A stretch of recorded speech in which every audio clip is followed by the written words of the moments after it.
সন্ধ্যা রাত ৮:৩০ ঘরে। সারাদিন প্রহরে তপ্ত রোদে শরীর জ্বালাপোড়া করলেও এই ভর সন্ধ্যার আকাশে জলজল করা তারা নিচে স্নিগ্ধ ধরনী ঠান্ডা হাওয়া বইছে। ভ্যাবসা গরমের তমাট ভাবটা আর নেই। শীতলতা পরিবেশে, শীতল হওয়ায় মন শরীর জুড়ানোর জন্য যথেষ্ট। কিন্তু এই শীতল পরিবেশে হৃদের মতন মেজাজ মানুষের মন ঠান্ডা হওয়া হয়তো সম্ভব না। রুক্ষ হাতে সে কখন থেকে স্টিয়ারিং চেপে ড্রাইভ করছে সে। চোয়াল শক্ত ক্ষিপ্ত মেজাজ, ডান হাতে জল জল করছে তাজা রক্তের কাটা দাগটা। এই কাটা জায়গায় রক্ত পড়া বন্ধ হয়েছে কিনা বুঝতে পারছে না। পাশে সিটে বসা রাদিফ, সে অপরাধীর ন্যায় ভাইয়ের পাশে চুপচাপ বসে উসখুস করছে। পেছনে সিটে যথারীতি আসিফ বসা। আসিফের অবস্থা রাদিফের মতন। অপরাধী না হলেও সে সাংঘাতিক ভয়ে আছে হৃদের ড্রাইভিং করা নিয়ে। হৃদ রাগে মেজাজ হারিয়ে আবার অ্যাক্সিডেন্ট করে না বসে। আসিফ আল্লাহ আল্লাহ করে নিজের জানটা হাতে নিয়ে বসে আছে। এমন একটা অবস্থা তার, পারছে না হাউমা করে কাঁদতে হৃদের ভয়ে, আবার হৃদকেও কিছু বলতে পারছে না। তাহলে রাদিফের উপর হওয়া সবটা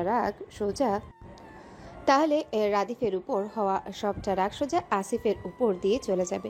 সেজন্য আসিফ এক প্রকার বাধ্য হয়ে চুপ রইল। আর রাদিফ অপরাধী মুখ করে চুপি চুপি বারবার হৃদের আহত হাতগুলোর দিকে তাকাচ্ছে। হৃদ দক্ষ হাতে ড্রাইভিং করার জন্য তার বাহুর মাংসপেশি ফুলে কালো শার্টের উপর দিয়ে ঠিকরে ছিঁড়ে বের হতে চাচ্ছে বডি। কনুয়ে গুটানো শার্টের হাতাগুলো এলোমেলো, কালো শার্টের উপর রক্তের ছিটাগুলো কালো দাগ হয়ে আছে। তখনকার অফিসের পরিপাটি হৃদ খান আর নেই। এখন বেশ উগ্র আর ভিলেন টাইপের মনে হচ্ছে তাকে, যাকে এক দেখায় মানুষ বলবে সে মারামারিতে ওস্তাদ। রাদিফ শুকনো গলায় ঢোক গিলল, ভয়ার্থ চোখ আওড়ালো হৃদের বাম হাতের দামি রোলেক্স ঘড়িটার দিকে। কাজ ভেঙে থেতলে গেছে ঘড়িটার, আর সেই কাজ ভাঙা হৃদের হাতের শিরায় ঢুকে কাটা চিরার মতন দাগ হয়েছে। রাদিফের বেশ মায়া হলো বড় ভাইয়ের জন্যে। আজ ওর জন্য হৃদ আবারও মারামারিতে জড়ালো। মা শুনলে নিশ্চয়ই রাদিফকে বকবে, কিন্তু ও রাদিফই বা কি করবে? ও কি জানতো নাকি হঠাৎ এমন হামলা হবে ওর উপর? কি ভয়ানক একটা পরিস্থিতিতে ফেসে গিয়েছিল সে। যদি সময় মতো হৃদ ভাই না আসতো তাহলে হয়তো আজ রাদিফের মৃত্যু হতো, আর নয়তো শত্রুরা ওকে ভয়ঙ্করভাবে আহত করে রাস্তায় ফেলে যেত।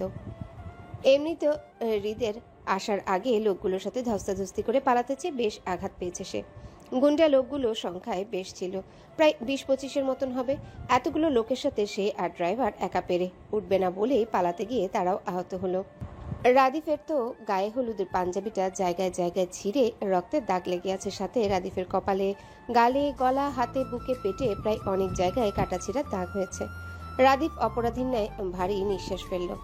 আজকের ঝামেলাটা মূলত তাদের বাবা নিহাল খানের রাজনৈতিক শত্রুতা ধরে করা হয়েছিল রাদিফের উপর। বংশ পরম্পরায় রাদিফের পরিবারের সকলেই রাজনীতির সাথে জড়িত। বলতে গেলে বাপ, দাদা, বড় বাবা সকলেই রাজনীতি করত। এই সূত্রে হৃদও এসবে জড়িত। রাদিফ জড়িত আছে, তবে খুব কম। বাবা নিহাল খানের ইলেকশনের কাজে ছাড়া তাকে আর দেখা যায় না এসবে। মূলত তারা একটা রাজনৈতিক পরিবারের বংশধর, আর সেজন্য তাদের গোপন শত্রুর সংখ্যাও বেশি। রাদিফ মূলত এসব রাজনীতিতে বেশি একটা জড়ায় না, কিন্তু সরাসরি হৃদের ক্ষতি করতে পারছে না বলে রাদিফকে দুর্বল পয়েন্ট বানিয়ে মারতে চেয়েছিল। সময় মতো হৃদ চলে আসে, এ যাত্রায় প্রাণে বাঁচল সে। রাদিফ বেশিরভাগ সময় দেশের বাহিরে থাকে পড়াশোনার জন্য। পেশায় সেও একজন ডাক্তার। এবার পড়াশোনা শেষ করে ইন্টার্ন করছে। রাদিফ দেশে যখন আসে তখন বাবা মার ভাইয়ের বাসায় দৌড়াদৌড়ি করে দিন কাটায়। আসলে তাদের বাবা মার সম্পর্কের অবনতির জন্য হৃদ, রাদিফ দুই ভাই বাবা মার সঙ্গে একত্রে থাকতে পারে না। তাদের সুন্দর পরিবারটি একত্র হয়েও আজ বিচ্ছিন্ন।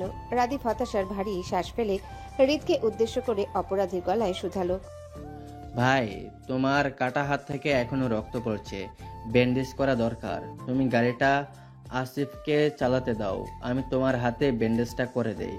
রাদিফের কথা থামতে থামতে বেশ জোরেই ব্রেক কষল হৃদ। হঠাৎ ব্রেক কষায় পিছন থেকে আসিফ আর সামনে থেকে রাদিফ দুজনেই সামনে ঝুঁকে গেল মুহূর্তে। তাড়াহুড়োই দুজনে ঠিক হয়ে বসার আগে হৃদ শক্ত চোয়ালে স্টিয়ারিং চেপে বলল, বের হ। তাড়াহুড়োই রাদিফ আসিফ দুজনেই সোজা হয়ে বসলো। আসিফ তো ভয়ে একদোলা থুতু বুকে ছিটিয়ে নিল। জানটা তার হাতে চলে এসেছিল হঠাৎ হৃদের ব্রেক কষায়। মনে হয়েছিল এই বুঝি ইন্নালিল্লাহ পড়বে নিজের ভাগ্যের ফেরে আজ সে বেঁচে গেল। কিন্তু আর কিছুক্ষণ হৃদ ভাই এভাবে হঠাৎ হঠাৎ ব্রেক কষে গাড়ি চালালে গাড়ি অ্যাক্সিডেন্ট হওয়ার আগেই কখন কি হবে সেই ভেবেই টেনশনে সে হার্ট অ্যাটাক করে মারা যাবে। আসিফের আকাশকুসুম চিন্তার ধ্যান কাটল রাদিফের অধৈর্য গলায়। হৃদকে শুধিয়ে রাদীপ বলল, মানে কি হয়েছে ভাই? বের হব কেন? স্টিয়ারিং শক্ত হাতে চেপে দাঁত কিরমির করে হৃদ একই গলায় বলল। I say both are out now. হৃদের রাগ বুঝে আসিফ আর কোনো কিছু চিন্তা না করে পিছনের দরজা থেকে লাফিয়ে বের হয়ে যায়, কিন্তু রাদীপ তারপরও হৃদের সঙ্গে থাকতে চেয়ে বলল, ভাই আমি একটু থাকি না তোমার সাথে? No, never. Out. অজ্ঞাত হৃদের ধমকে রাদীপ গাড়ি থেকে নেমে দেখলো ওরা ফাহাদের বাড়ির গেটের সামনে। মাথার উপর ফেরি লাইটের ছাদ, বিয়ে বাড়ির হইচই গান বাজনা কানে আসছে তাদের।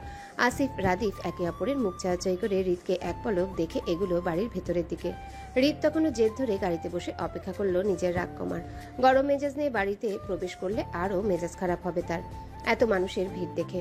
হৃদ এই মুহূর্তে ভুলেও এসব বিয়ের ঝামেলায় আসতো না। বউটা যদি এই বিয়ে বাড়িতে না থাকতো তাহলে সেও আর ফিরে আসতো না, কিন্তু বেহায়া মনটাকে সে এসব বুঝাতে পারছে না। বউটার জন্য এই বাড়িতে মনটা পড়ে আছে বলে সে বাধ্য হয়ে মনের পিছু পিছু এখানে এসেছে, নয়তো সে কখনো এত বেহায়া হতো না। তার বেহায়া মন আর তার বেয়াদব বউ দুটোই তার কথা শুনে না, খালি অবাধ্যের মতন একটা আরেকটাকে খোঁজে। হৃদ পরপর ভারী শ্বাস টেনে নিজের রাগ কমাতে চেয়েও ব্যর্থ হলো। কিছুক্ষণ ধম ধরে বসেও রইল, কিন্তু কাজের কাজ কিছুই হলো না, উল্টো অকারণে আরও মেজাজ খারাপ হলো তার। হৃদের এই বালের মেজাজটা চট করে খারাপ হয়ে যায়। একবার মাথা গরম হয়ে গেলে তৎক্ষণাৎ শান্ত হতে পারে না সে, সময় লাগে। হৃদ সিটে বসে গাড়ির ড্রয়ার খুলে এক টুকরো সাদা রুমাল নিয়ে ডান হাতে কাটা জায়গাটায় পেঁচালো। রক্ত পড়া বন্ধ হয়েছে কিনা জানা নেই, তবে মুহূর্তেই সাদা রুমালে লাল রক্ত দাগ হয়ে গেল। হৃদ ক্ষিপ্ত মেজাজে বাম হাতে ভাঙা ঘড়িটা খুলে ছুঁড়ে ফেললো গাড়ির সিটে। ততক্ষণে রাদীপ আসিফ বাড়ির ভেতর প্রবেশ করা শেষ, কাউকেই আর দেখা যাচ্ছে না। হৃদ গাড়িটা ঘুরিয়ে বাড়ির ভেতর ঢুকালো, তবে পার্কিং এরিয়াতে নিয়ে গেল না, বরং বাড়ির ভিতরে প্রবেশ করার রাস্তাটায় গাড়িটা দাঁড় করালো ফেরি লাইটের ছাদের নিচে। এদিকটা একটু আবছায়া অন্ধকার আছে, মানুষের আনাগোনা কম, সেজন্য গাড়িটা এখানে দাঁড় করালো হৃদ। বউয়ের সাথে দেখা করে সে আবার চলে যাবে তাই। হৃদ দক্ষ হাতে গাড়ির দরজা ঠেলে বের হলো, মেজাজি ভঙ্গিতে ঠাস করে গাড়ির দরজা বন্ধ করে সামনে এগুলো। দৃষ্টি তখনও বাম হাতের শিরার কাটা ছিঁড়া জায়গার উপর। হৃদ গাড়ি থেকে নেমে 2 কি 3 কদম সামনে এগুলো, 4 কদম ফেলবে, এরই মধ্যে কেউ ঝড়ের গতিতে পা ফেলে হৃদের পেট জড়িয়ে গলায় ঝুলে পড়ল। আকস্মিক ঘটনায় এতে হৃদ তাল হারালো। তার ওই 2-3 কদম সামনে বাড়ানো পাগুলো মুহূর্তে পিছু হটে ধারাম করে গাড়ির বন্ধ দরজাতে বাড়ি খেলো হৃদের পিঠ। এতটা জোরে সোরে বাড়ি খেলো যে হৃদের পিঠের ধাক্কায় পুরো গাড়ি সহ নড়ে উঠল। তখনই হৃদ চোখ খিচে বন্ধ করলো, তার পিঠে ব্যথা পেল, কিন্তু মায়া তখনও পা ফেলে হৃদের কোলে বসে গলা জড়িয়ে আছে মুখ ডুবিয়ে। রাগান্বিত হৃদ এক মুহূর্তের জন্য নিজের রাগ ভুলে গেল। বিস্ফোরণের হতবিহ্বল হয়ে বোঝার চেষ্টা করলো আসলে কি হয়েছে তার সাথে, কে তার কোলে। হৃদের রুমাল বাঁধা হাতটা অটোমেটিক্যালি চলে গেল মায়ার কোমরে। বেশ তবদা খাওয়ার মতন ঘোরের মাঝে রইল হৃদ। তারপর বেশ কয়েক সেকেন্ড সময় লাগলো তার এটা বুঝতে যে আসলে কি হয়েছে তার সাথে। সবটা বুঝতে পেরে হৃদের রাগ পুনরায় তিলমিলিয়ে উঠল। ক্ষিপ্ত মেজাজ আরো ক্ষিপ্ত হলো। কোথা থেকে কোন উটকো ঝামেলা এসে তার কোলে চড়েছে, এত বড় সাহস!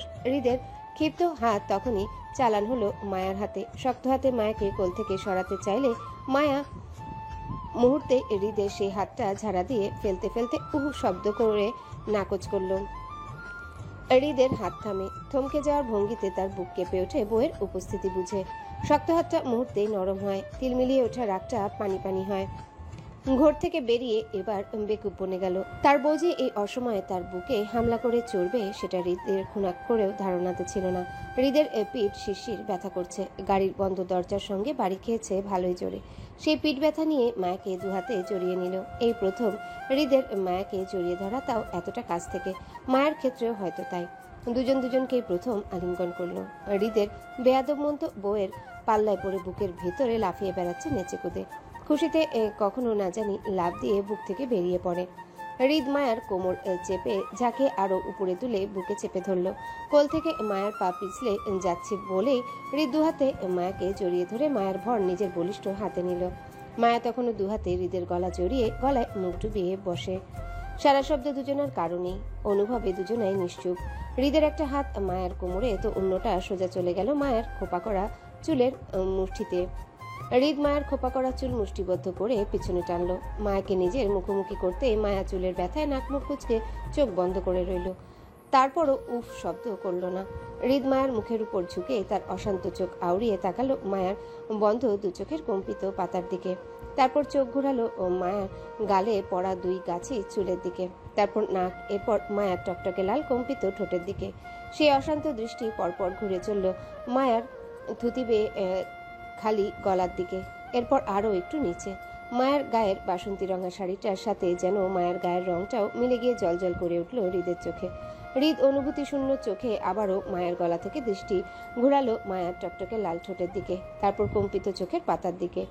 হৃদের শ্বাস যেমন মায়ের মুখে আছড়ে পড়ছে, ঠিক তেমনি মায়ের শ্বাসও হৃদের নিজের উপর অনুভব করলো। হৃদের হঠাৎ ভীষণ রকমের নেগেটিভ ফিল হলো। বাড়াবাড়ি করে বউকে নিজের সাথে পিষে ফেলতে মন চাইলো। হয়তো সে সিরিয়াস হচ্ছে। হৃদ উত্তেজনায় কামুক হয়ে ঠাস করে মায়াকে ঘুরিয়ে গাড়ির সাথে পিঠ ঠেকালো। মায়ের পিঠ গাড়ির বন্ধ দরজার সাথে ঠেকে যেতে হৃদ মায়ের মুখোমুখি হয়ে ঝুঁকে পড়ল। মায়ের খোপা থাকা হৃদের হাতটা এবার আরও শক্ত হলো।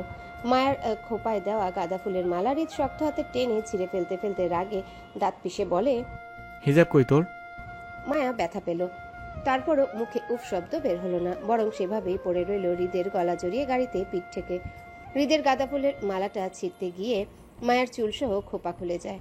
অল্প কিছু চুলও সেই মায়ার লাট টানে ছিঁড়ে হৃদের হাতে আসে। মায়া খুবই আস্তে করে কম্পিত গলায় কোনো রকমে বলল, আপু হলুদের জন্য পড়া হয়নি। আপুর হলুদের জন্য তোকে লাইসেন্স দিয়েছে আমার অবাধ্য হওয়ার? তোকে বলেছিলাম না আমার সমস্ত জিনিস পছন্দ না? হিজাব পড়িসনি কেন? মায়া কথা বলল না, বরং চোখ বন্ধ করে সেভাবে পড়ে রইল হৃদের সাথে মিশে। হৃদ মায়ার শরীরের কম্পন টের পেল। মায়ের চোখে মুখের দিকে তাকিয়ে আবারও একই শক্ত গলায় বলল, কোলে চড়েছিস কেন? আমি যদি কিছু বলে দেই তাহলে কাঁদবি? মায়া তীব্র লজ্জায় মুহূর্তে হৃদের হাতের মধ্য দিয়ে গলায় জড়িয়ে ধরে মুখ ডুবালো। হৃদ মায়ার লজ্জার আঁচ করতে পেয়েই বলল, আমি নেগেটিভ ফিল করছি রিত। বলতে বলতে হৃদ 2 হাতে মায়াকে জড়িয়ে ধরে ঘনিষ্ঠ হতে চাইল, হয়েও গিয়েছিল। কিন্তু এর মধ্যে আরাফ খান কোথা থেকে বাগড়া দিয়ে খাক ছেড়ে হৃদ বলে ডাকতে ডাকতে এদিকে এগিয়ে আসতে লাগলো। আরাফ খানের ডাকে হুঁশ ফিরে মায়া অস্থিরের ন্যায় তাড়াহুড়ো করে হৃদের কোল থেকে নেমে পালাতে চাইলে হৃদ মায়ার বাহু টেনে ক্ষিপ্ত মেজাজে শুধালো, কোথাও যাবা না, আমার মন ভরেনি, কাছে আসো।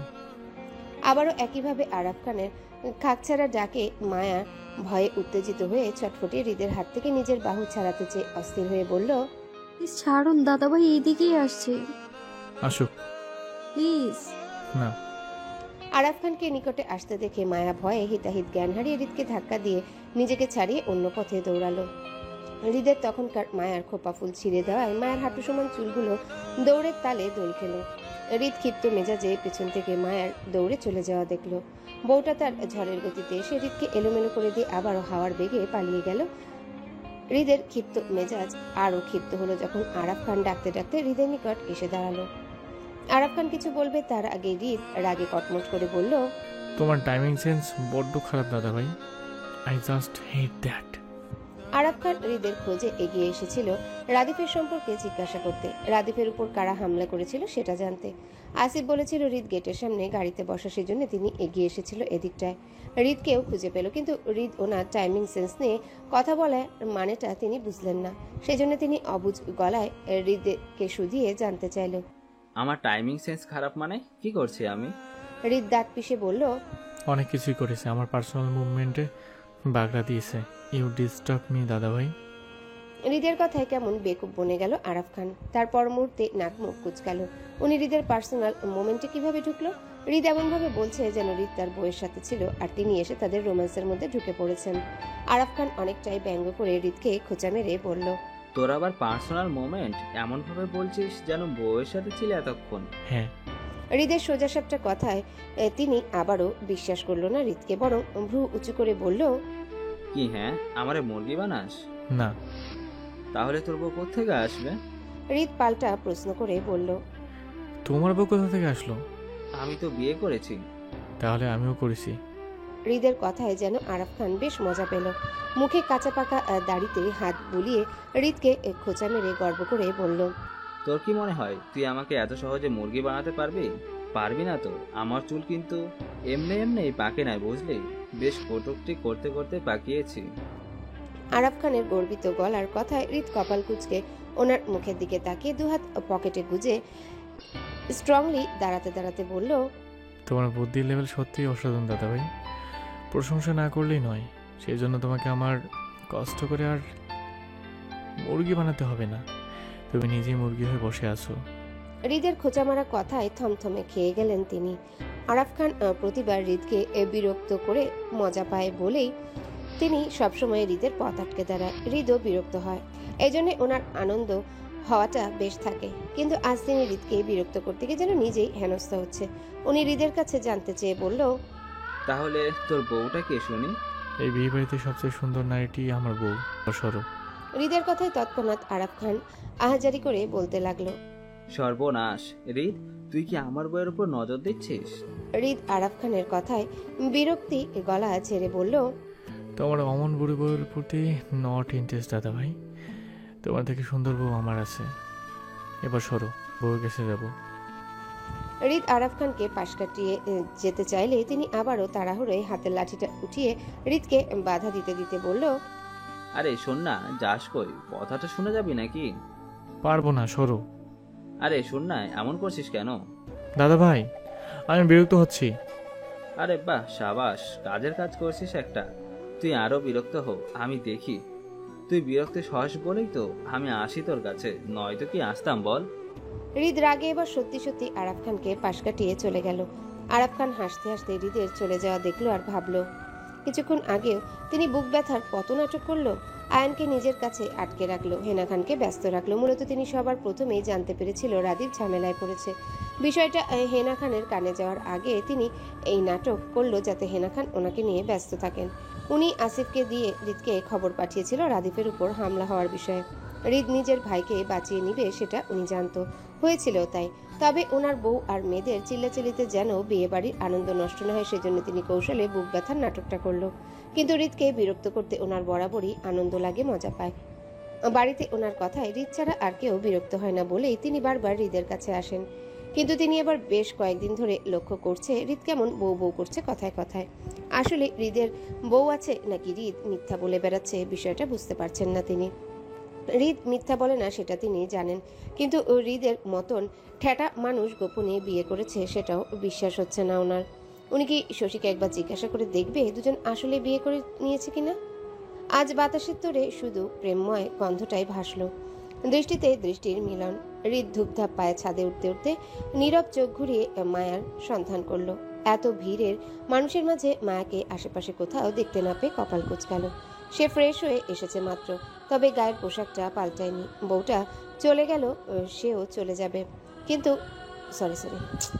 বউটা চলে গেলে সেও চলে যাবে নিজ বাসায়, এখানে থাকবে না।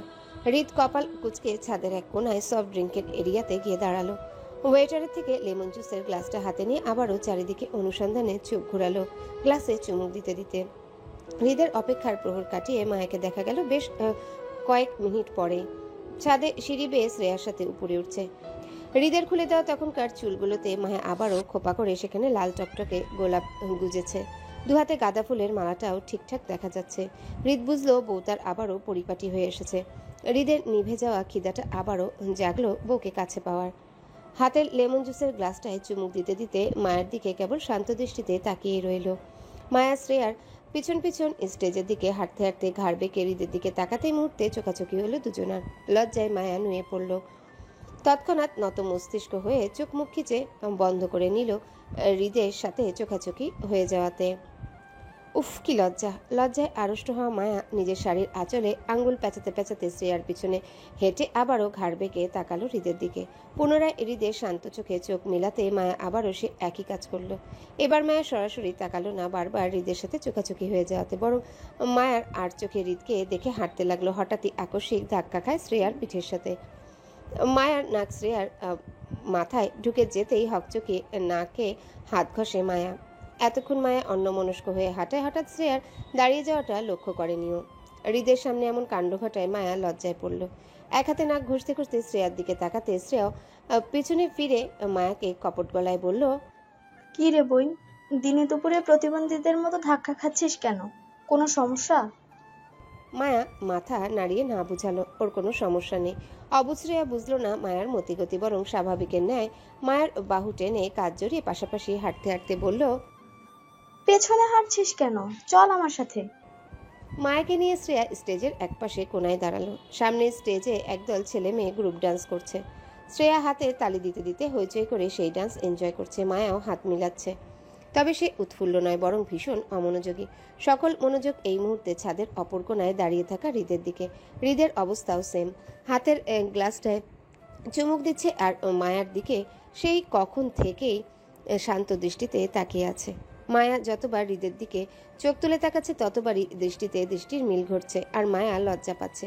হৃদ খুবই মনোযোগ দিয়ে মায়া সেই লজ্জা মিশ্রিত মুখটা পরখ করছে। আয়ন সবে এসেছিল ছাদে জুয়ের খোঁজে। এতক্ষণ রাদীপ আসিফের ব্যান্ডেজ করেছিল। সকল ঝামেলা মিটিয়ে মাত্র অবসর হলো।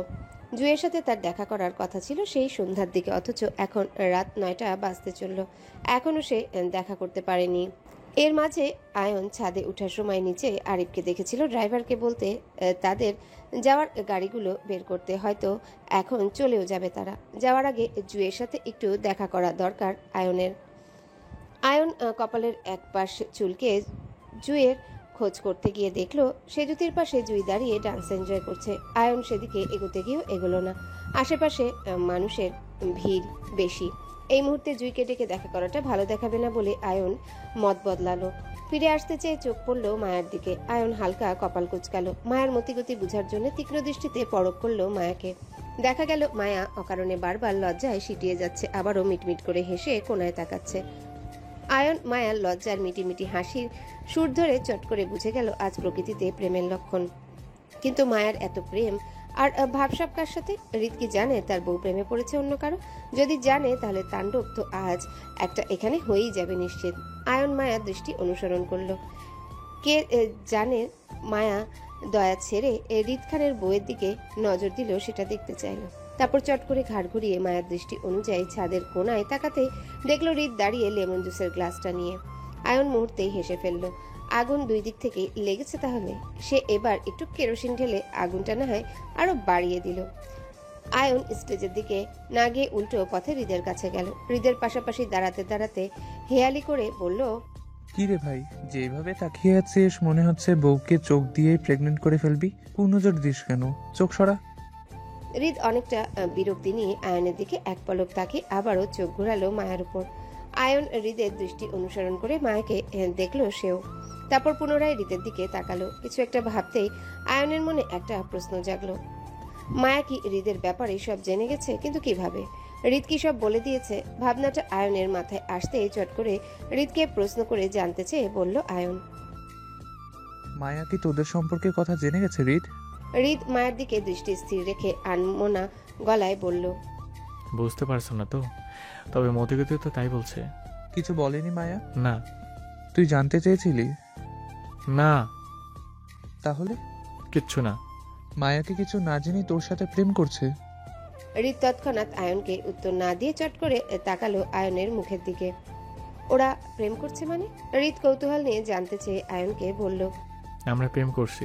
হৃদের কথায় আয়ন স্বতঃস্ফূর্তির সাথে বলল, হ্যাঁ, তোদের দুজনের মতিগতি তো তাই বলছে। এই মুহূর্তে যদি তোদের দুজনকে কেউ দেখে তাহলে একেবারেই বলে দেবে তোদের মধ্যে কোনো গভীর প্রেম সম্পর্ক চলছে। হৃদ এই সামনে ঘুরে মায়ের দিকে তাকিয়ে গ্লাসে চুমুক দিতে দিতে বলল। আয়ন হৃদের দিকে একটা ভ্রু উঁচিয়ে তাকিয়ে বলল, কি তোরা কি সত্যি রিলেশনশিপে আছিস হৃদ? আমি বলতে পারছি না, সব ম্যাডাম জানেন। ম্যাডামকে গিয়ে জিজ্ঞাসা করো সে আমার সাথে রিলেশনে আছে কিনা। হৃদের ঘোর প্যাচের কথায় আয়ন বুঝতে পারলো হৃদ এখনো নিজের সম্পর্কে মায়াকে কিছু বলেনি। কিন্তু মায়ার হৃদের প্রতি হঠাৎই আকর্ষণটা কিসের? যদি না চিনে হৃদকে, নাকি মায়া জানে হৃদের সম্পর্কে? শুধু হৃদই বুঝতে পারছে না মায়া হৃদকে চিনতে পেরেছে কিনা।